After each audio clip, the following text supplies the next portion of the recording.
এই যে খুব খেয়ে দিয়ে সেজে গুজে রাজসভায় যাচ্ছ, তা আমার ব্যাপারটা মনে আছে তো? তোমার আবার কি ব্যাপার? ভুলে বসে আছো তো? কতদিন ধরে একটা ভালো দেখে জামদানি শাড়ি আনতে বলেছি না? দেখো গিন্নি, তোমাকে জামদানি শাড়ি কিনে দেবার মতো ট্যাঁকের জোর আমার নেই। কেন নেই কেন? তুমি হচ্ছ এই রাজ্যের মন্ত্রী। এই শোনো, জামদানি শাড়ি কিন্তু আমার চাই। না হলে কিন্তু একদম বলে দিলাম অনর্থবাদ দিয়ে ছাড়বো। দিলে কাজে বেরোবার সময় মেজাজে 13টা বাজিয়ে দিলে একবার। কেন যে মরতে বিয়ে করতে গিয়েছিলাম তোমাকে। আজ মহারাজকে বেতন বাড়াবার কথা বলতেই হবে।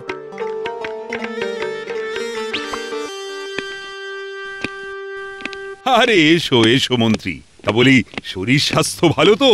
মন নিয়েই তো শরীর মহারাজ, তা মনই যদি ভালো না থাকে তাহলে শরীর স্বাস্থ্য ভালো থাকবে কি করে? হ্যাঁ, কিন্তু মন ভালো নেই কেন?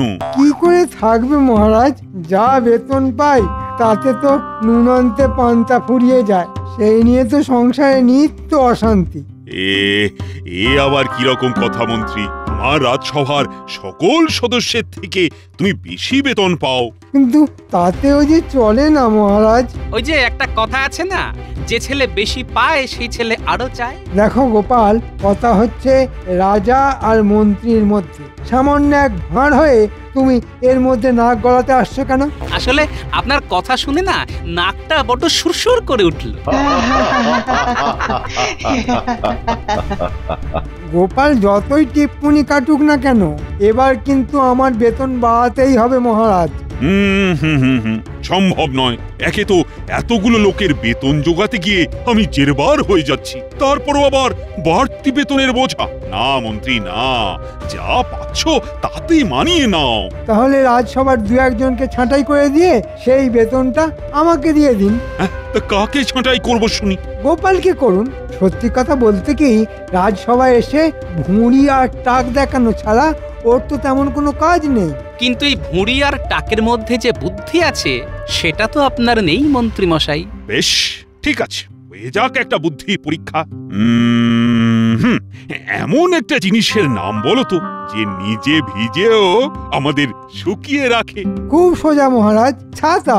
হ্যাঁ, ছাতা তো শুধু বৃষ্টি থেকে আমাদের মাথা বাঁচায়, কিন্তু বৃষ্টির জলে আমাদের হাত পা যদি ভিজে যায় সেটা তাহলে কে শুকোবে? গামছা মহারাজ, নিত্য নিজে ভিজে আমাদের গা শুকনো করে দেয়। সাবাস সাবাস। তাহলে বুঝতে পারছো তো মন্ত্রী, গোপালের মতো বুদ্ধিমান লোককে কখনোই ছাঁটাই করা যায় না। না না, কোনো মতেই করা যায় না। তারপর সেনাপতি। আমি শত্রুর হাত থেকে এই রাজ্যকে রক্ষা করি মহারাজ। আর রাজবৈদ্য করে চিকিৎসা, সভাকবি কাব্য রচনা করে, রাজপণ্ডিত পাঠশালা চালায়, আর বিজ্ঞানী করে বিজ্ঞানের সাধনা, আর রাজজ্যোতিষী গণনা করে। না না মন্ত্রী, এদের মধ্যে বাড়তি এমন কেউ নেই যাকে আমি ছাঁটাই করতে পারি। অতএব মন্ত্রী মশাই, বুঝতে পারছেন তো আপনার বেতন বাড়ার কোনো সম্ভাবনাই নেই, তাই অযথা কাউকে ছাঁটাই করার কথা মাথা থেকে নামিয়ে যা পাচ্ছেন তাই নিয়েই সন্তুষ্ট থাকুন। না, বেতন বাড়ার আর কোনো আশাই দেখতে পাচ্ছি না। কি যে করি এখন? বউয়ের মান ভাঙাতে জামদানি শাড়ি কিনি কিভাবে? হ্যাঁ, উটির মা পেতলের কলসি ভর্তি করে জল তুলে নিয়ে আসছে। ঠিক আছে, এই দিয়েই বাজিমাত করতে হবে। শুধু বটা ঘটা আর আমার গিন্নির সাহায্য লাগবে। কিরে, সারাদিন গল্প গুজব করে সময় কাটালে চলবে? কিছু রোজগার পাতিও তো করতে হবে। তা কি করতে হবে? কিরে, পারবি তো? তুই যাকে বলে জলের মতো সহজ কাজ। কাজটা করে দিলে কত পাবো? পাবি রে, পাবি, ভালো মতোই পাবি। কবে করতে হবে? ধর কালি।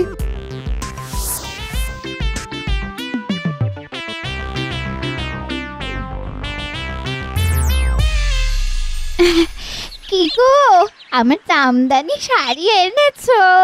চিন্তা করো না, 2-1 দিনের মধ্যেই পেয়ে যাবে। তবে তার জন্য তোমায় একটা কাজ করতে হবে।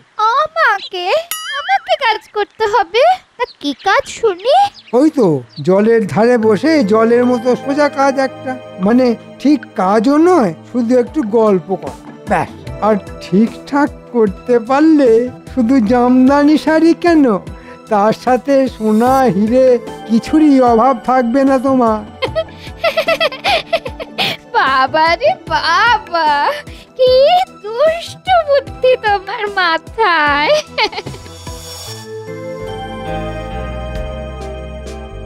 এই কি গো, এই পুটির মা, কোথায় চলেছো? পুটির মা, জল আনতে চলেছি দিদি। তা আপনি যে আজ? কি করব বলো, তোমাদের মন্ত্রী মশাই কাজে বেরিয়ে যাওয়ার পর আমার তো কোনো কাজ থাকে না গো, তাই একটু বেড়াতে বেরিয়েছি। তা এতদিন পর যখন দেখা হয়ে গেল, তখন চলো না পুকুর পাড়ে বসে দুজন একটু গল্প করি।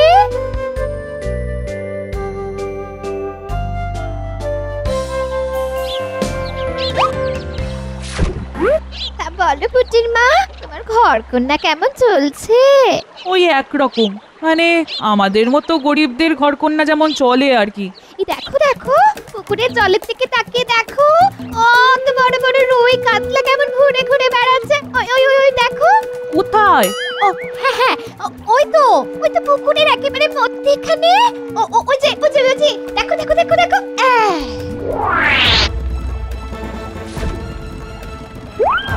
কই গো দিদি, আমি তো কোনো বড় রুই কাতলা দেখতে পাচ্ছি না। তাহলে হয়তো আমাদের কথা শুনে জলে ডুব মেরেছে। যাই হোক ভাই, আমি তাহলে এখন চলি। হ্যাঁ, আমিও জল নিয়ে ঘরে যাই। এ কি, আমার ঘোড়া কোথায় গেল? ঘোড়া কে নিল? তাই তো, কে নিল? হ্যাঁ হ্যাঁ, হায় হায় হায়, ওটা যে আমার বিয়ের দাঁড়ের ঘোড়া। ভেবেছিলাম মেয়ের বিয়েতে দেব, এখন কি করব? এ বাবা, দেশে কি চোরের উপদ্রব বেড়েছে দেখেছো? দুটো জলজাত মানুষের চোখের সামনে থেকে ঘোড়া নিয়ে পালালো। যাও যাও, এক্ষুনি গিয়ে মহারাজের কাছে নালিশ করো, তিনি ঠিক উদ্ধার করে দেবেন তোমার ঘোড়া। ঠিক বলেছেন, যাই বাড়ি গিয়ে পুটির বাবাকে বলি।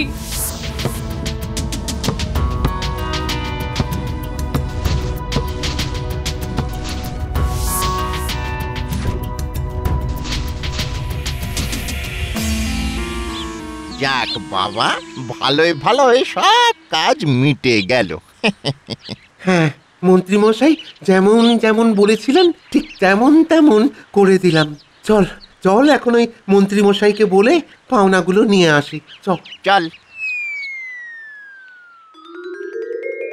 কি ব্যাপার পুঁটির বাবা, তুমি এই সময় রাজসভায়? আমার সর্বনাশ হয়ে গেছে গোপাল দাদা।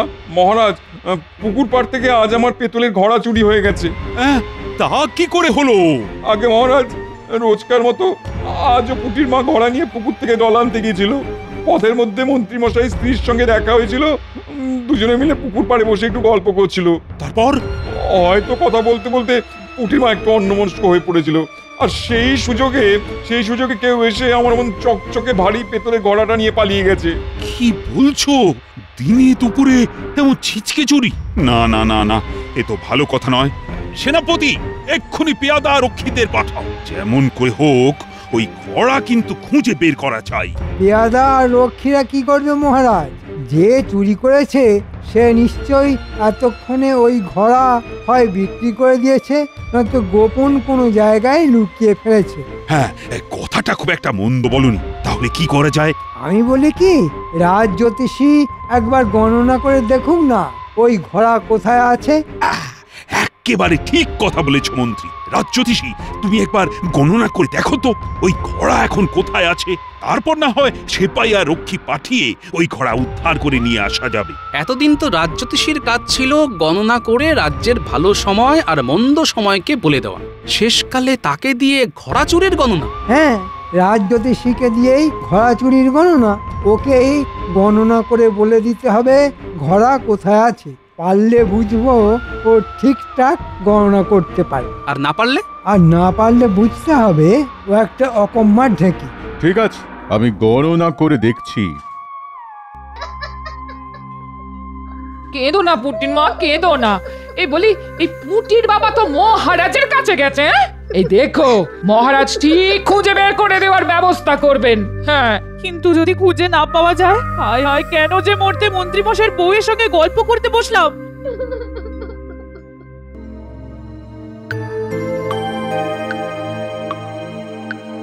কি গো রাজ্যতীষী, তোমার গণনায় কিছু কি বের হলো? কি হলো রাজ্যতীষী? কিছু একটা বলো। না মহারাজ, না, এ কাজ আমার দ্বারা হবে না মহারাজ, আমার দ্বারা হবে না। জানতাম হবে না। আসলে তুমি একটা ঘোড়ার ডিমের জ্যোতিষী। ঘোড়ার ডিমই হোক কিংবা হাতির ডিম, তা আপনি কি গণনা করে বলে দিতে পারবেন? আলবাত পারবো। বলো কি মন্ত্রী, তুমি কি গণনা করতেও জানো? আসলে অল্প বয়সে এক বিখ্যাত জ্যোতিষীর কাছে বেশ কিছুদিন গণনা বিদ্যা শিখেছিলাম। দেখি একবার শেষ চেষ্টা করে পুরনো বিদ্যা কিছু মনে আছে কিনা। বাবা, মন্ত্রী মশাইয়ের এত গুণ! ব্যাপারটা কেমন যেন খটোমটো লাগছে। তাহলে দেখো দেখো দেখো একবার চেষ্টা করে। রাজ্যতীষী, তোমার ওই গণনার ছক আর কাঠিটা আমাকে একবার দাও তো।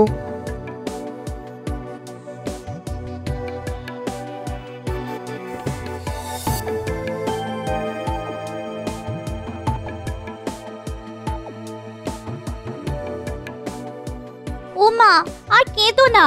দিদা তো বলছে মহারাজ ঠিক খুঁজে বের করে দেবেন। পেয়ে গেছি মহারাজ। পেয়ে গেছো মানে? মানে চোরটা যে কে সেটা বুঝতে না পারলেও ঘোড়া কোথায় আছে সেটা গণনা করে জেনে গেছি। বাবা, এত তাড়াতাড়ি ঘোড়া কোথায় আছে সেটা গণনা করে ফেললো? কোথায় আছে? কোথায়? বাঁশবাগানের ভেতর মাটির তলায় পোঁতা আছে। চলো চলো চলো, সকলে সেখানে যাই।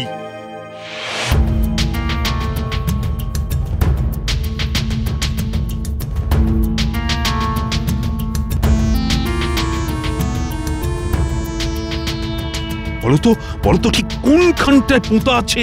মনে হচ্ছে এইখানটা।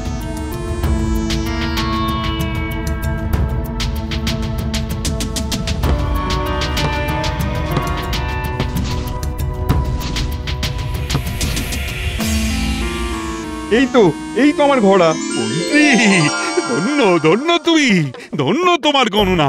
এতদিনের পরেও যে বিদ্যেটা আমি মনে রাখতে পেরেছি, আপনার রাজ্যতীষী সেটা কেমন ভুলে গেছে। আসলে নামেই ও রাজ্যতীষী, এদিকে কাজের বেলায় অষ্টরম্ভা। তাই তো দেখছি।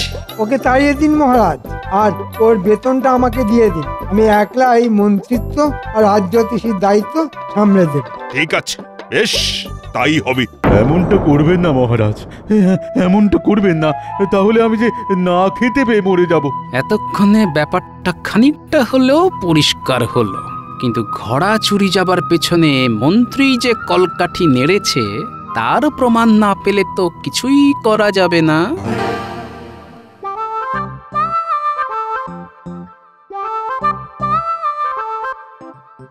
দেখলে তো, বলেছিলাম না মহারাজ তোমার ঘোড়া ঠিক উদ্ধার করে দেবেন। হ্যাঁ, সত্যি কথা বলতে হয়, ঘোড়া কিন্তু মহারাজ উদ্ধার করে দেননি, ঘোড়া উদ্ধার করে দিয়েছেন মন্ত্রী মশাই। মন্ত্রী মশাই যে এত বড় জ্যোতিষী এটা কিন্তু আগে জানতাম না।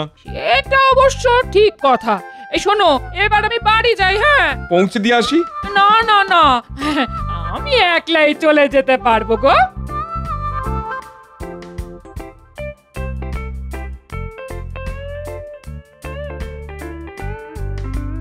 দেখলি তো মন্ত্রী মশাই এবারও আমাদের ঠকালো। ঠিক বলেছিস, পুটির মায়ের মন্ত্রী মশাইয়ের কোন ঠকানোর কথা বলছে এরা?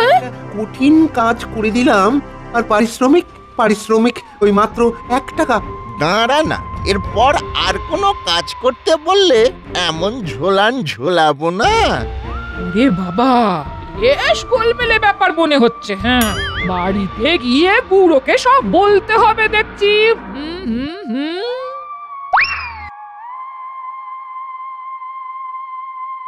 এবার আমার কি হবে গোপাল?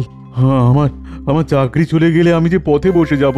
আচ্ছা, তোমার কি মনে হয় মন্ত্রী মশাই আমার থেকেও বড় জ্যোতিষী? হ্যাঁ, দেখো মন্ত্রীমশাই আদপেও গণনা করতে পারে কিনা সেই বিষয়ে আমারও যথেষ্ট সন্দেহ আছে, কিন্তু কার্যকলাপ যে প্রমাণ করে দিয়েছে ও বেশ বড় মাপের জ্যোতিষী। তবে এখনই এতটা ভেঙে পড়ো না, আমিও সবকিছু না জেনে এত সহজে সবটা মেনে নিচ্ছি না। এই শোনো না, শোনো, একবার ভেতরে এসো, তোমার সঙ্গে আমার কথা আছে। হ্যাঁ, তোমরা কথা বলো, আমি তাহলে এবার আসি গোপাল। না না, তুমি বসো, আমি যাবো আর আসবো। হ্যাঁ, চালটা কেমন চেলেছি বলো? হ্যাঁ, এক চালে রাজজ্যোতিষীকে সরিয়ে দিয়ে ওর পুরো বেতনটা পকেটে পুরবো আমি। হ্যাঁ, আর আমি অভিনয়টা কেমন করেছি বলো? একেই বলে রাজ্যট। হ্যাঁ, কি বলছো কি তুমি? নিজের কানে শুনেছো? হ্যাঁ গো, হ্যাঁ। তাহলে যা ভেবেছি তাই, এখানেও ওই ষড়যন্ত্রের কলকাঠি।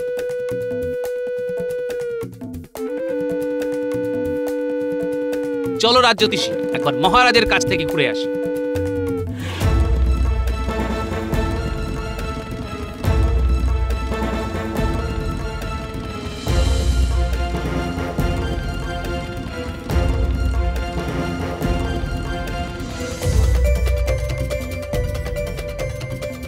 কি বলছো কি গোপাল? ঠিকই বলছি মহারাজ।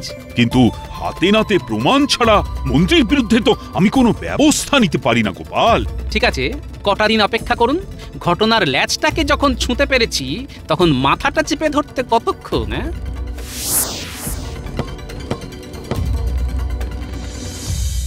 হ্যাঁ, ঘোড়া উদ্ধার করার পর সারা রাজ্যে যেভাবে আমার নাম ছড়িয়ে পড়েছে তাতে লোকের ভিড় লেগে যাবে। হ্যাঁ, ওদিকে রাজজ্যোতিষীকে হটিয়ে দিয়ে ওর বেতন আমি পাবো, আবার এদিকে গণনার ভরং দেখিয়ে দুহাত ভরে রোজগার। হ্যাঁ, এখন শুধু টাকা টাকা টাকা টাকা।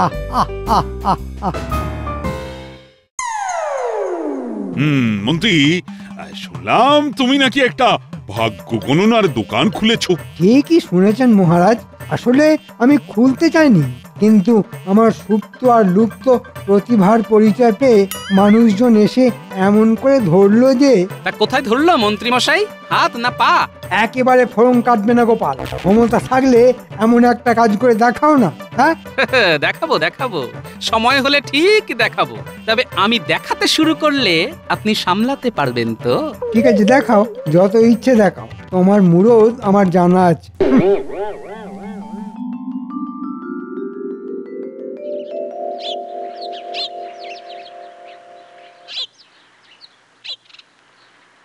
মন্ত্রীর এই জ্যোতিষীর ভণ্ডামি হাতে নাতে ধরি কি করে?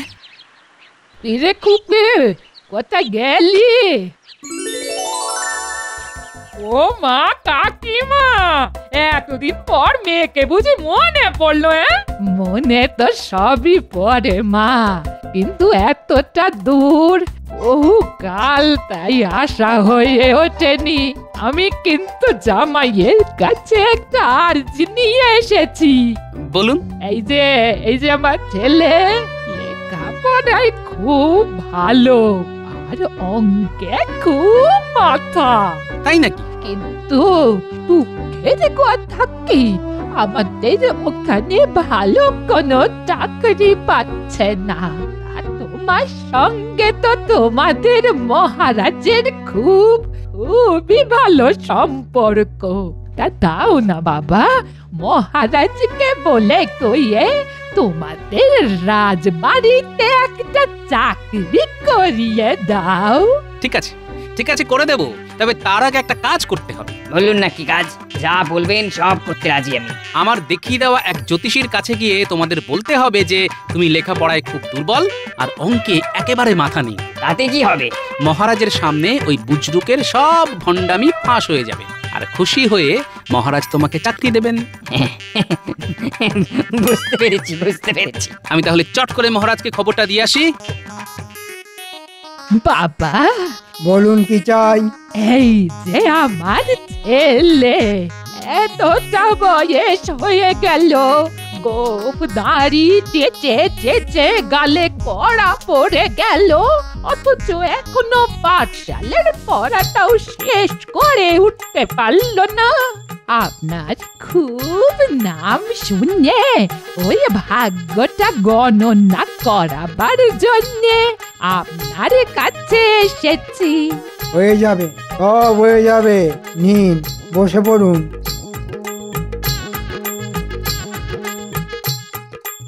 বটা ঘটাকে ধরে আনার জন্য পেয়াদা পাঠিয়ে দিয়েছি। বেশ, ঠিক আছে ঠিক আছে।